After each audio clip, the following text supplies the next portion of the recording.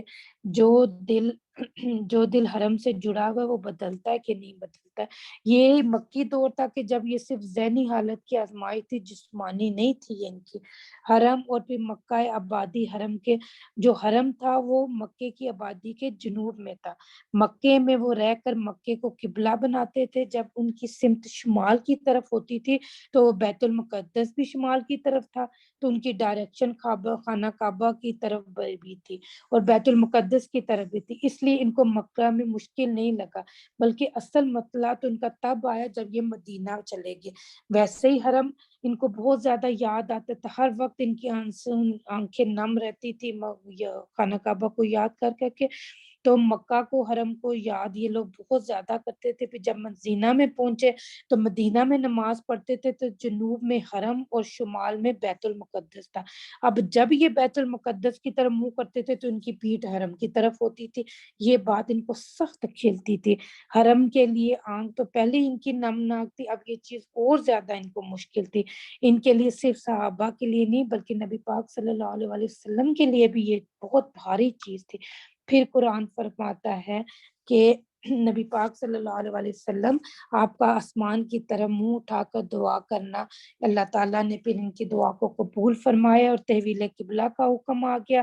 تو پھر 16.5 مہینے کی آزمائش کے بعد آخر اللہ تعالیٰ نے ان کو تحویل قبلہ کا حکم دے دیا کہ نماز پڑھے تھے جب ان کو نماز میں منہ پھیرنے کا حکم ہوا حرم کی طرف۔ تین توجیحات ہیں اس کی کہ یہ کب ہوا، یہ کیسے ہوا اور کہاں ہوا یہ حکم آیا۔ تو بعض کے نزدیک آپ صلی اللہ علیہ وسلم کو رات میں خواب میں آیا، تو صبح فجر آپ صلی اللہ علیہ وسلم نے حرم کی طرف منہ کر کے پڑھائی، یہ حدیث صحیح نہیں ہے۔ ایک رائے میں آپ صلی اللہ علیہ وسلم ظہر کی نماز پڑھا رہے تھے، اور جو تیسری رائے ہے وہ یہ ہے کہ آپ صلی اللہ علیہ وسلم مسجد نبوی میں عصر کی نماز پڑھاتے۔